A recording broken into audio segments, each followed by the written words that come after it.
Perusahaan raksasa teknologi dan elektronik asal Jepang, Toshiba, dikabarkan bangkrut.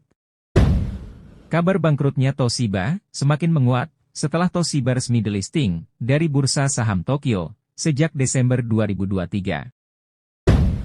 Perusahaan yang dikenal dengan produksi laptop dan barang elektroniknya, ini bahkan dikabarkan memanipulasi laporan keuangan perusahaan. Seperti yang dikutip dari BBC, upaya mundurnya Toshiba dari bursa saham setelah melantai selama 74 tahun ini dilakukan usai konsorsium yang dipimpin oleh Japan Industrial Partners (JIP) yang memborong 78,65% perusahaan tersebut. Jika Toshiba benar gulung tikar, lantas bagaimana dampaknya terhadap ekonomi Indonesia?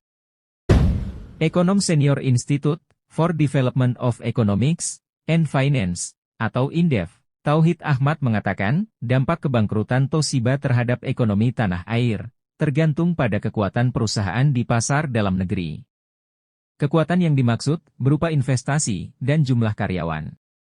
Dia mencontohkan, bila investasi Toshiba di Indonesia bernilai fantastis dengan kepemilikan karyawan hingga puluhan ribu orang, maka gagalnya bisnis perusahaan akan memberikan dampak investasi bagi Indonesia.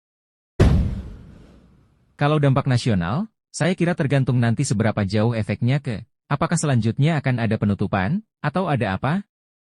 Panasonic sendiri, kan sudah dibeli kalau enggak salah ya oleh perusahaan, kalau enggak salah ada investor luar, yang masuk di tahun lalu, ujar Tauhid, saat dimintai pendapatnya, pada hari Jumat tanggal 1 Februari 2024.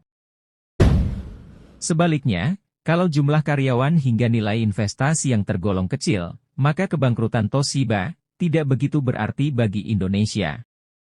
Produk Toshiba di pasar tanah air memang mulai berguguran lantaran kalah bersaing dengan produk impor serupa dari negara yang berbeda, seperti Cina dan Korea Selatan.